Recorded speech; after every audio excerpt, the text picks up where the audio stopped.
Welcome to Krishnish creations. Hi, இன்றைக்கி நம்ம பார்க்க போகிற டிஷ் பொட்டேட்டோ சிப்ஸ். இதுக்கு ரொம்ப கம்மியான இன்க்ரீடியன்ஸ் தான். பொட்டேட்டோ வந்து பெருசாக எடுத்துக்கோங்க. பொட்டேட்டோ ஒரு 3 எடுத்திருக்கேன். Salt, chilli powder, lemon.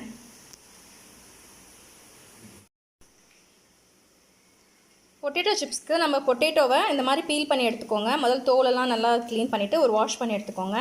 இப்போ இதை வந்து ஆஃபாக கட் பண்ண போகிறோம்.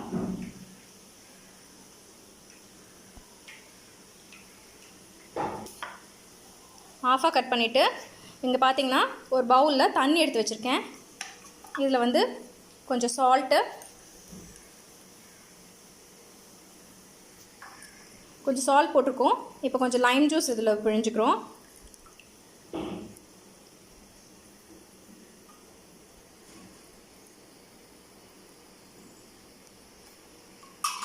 அதை நல்லா மிக்ஸ் பண்ணிக்கோங்க.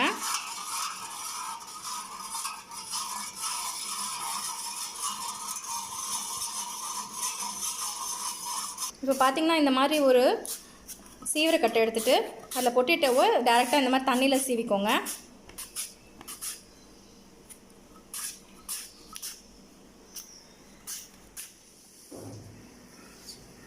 இப்போ பார்த்திங்கன்னா பொட்டேட்டோவை நம்ம இந்த தண்ணியில் சீவி வச்சுருக்கோம். நம்ம லெமனும் சால்ட்டும் எதுக்கு போடுறோன்னா உருளைக்கிழங்கு வந்து கொஞ்சம் கருப்பாகாமல் கலர் மாறாமல் இருக்கிறதுக்காக நம்ம பண்ணியிருக்கோம்.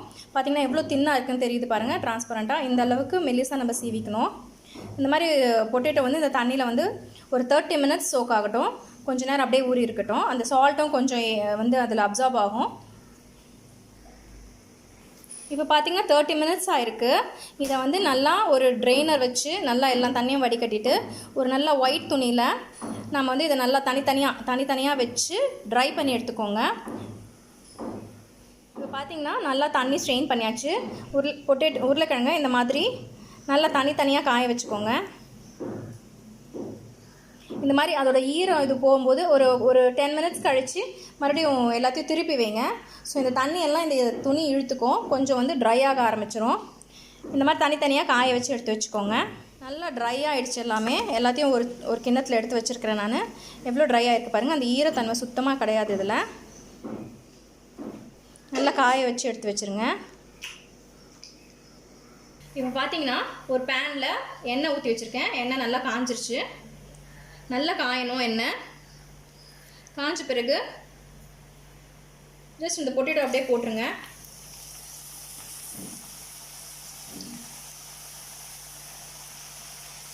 பார்த்தீங்கன்னா ஆட்டோமேட்டிக்காக தனித்தனியாக வந்துடும்.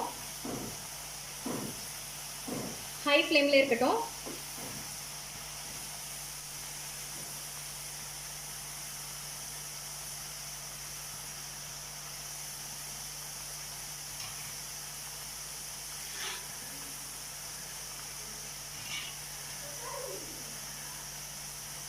ஜஸ்ட் ஒரு 1 மினிட் அப்படியே இருக்கட்டும்.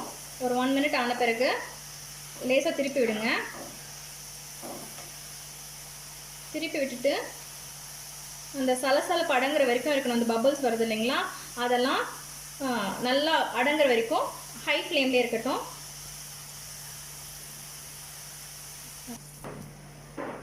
இப்போ பார்த்தீங்கன்னா நல்லா அந்த பபிள்ஸ்லாம் குறைஞ்சி சலசலப்பு அடங்கிடுச்சு. லைட் எல்லோ கலரில் வந்திருக்கும். இந்த ஸ்டேஜில் நம்ம இந்த மாதிரி ஒரு ஸ்ட்ரெயினர் எடுத்து வச்சுருக்கலாம். அதில் எடுத்துருங்க.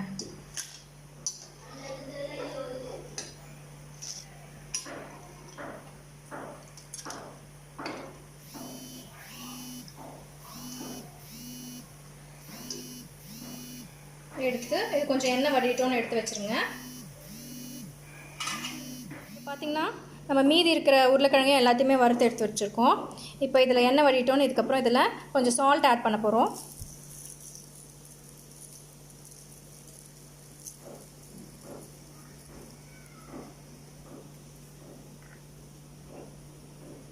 இப்போ இதில் கொஞ்சம் சில்லி பவுடர் ஆட் பண்ண போகிறோம். குழந்தைங்களுக்கு கொடுக்குற மாதிரி இருந்தால் கொஞ்சம் சில்லி பவுடர் கம்மி பண்ணிக்கோங்க.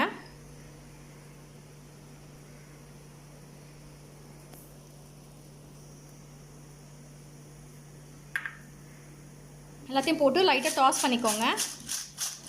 இல்லை நல்லா ஒன்றா மிக்ஸ் ஆகட்டும். கொஞ்சம் சூடு இருக்கும்போதே இதை பண்ணிவிடுங்க. ஸோ தட் அந்த சால்ட்டும் அந்த சில்லி பவுடரும் வந்து சிப்ஸோடு நல்லா ஒட்டிக்கும்.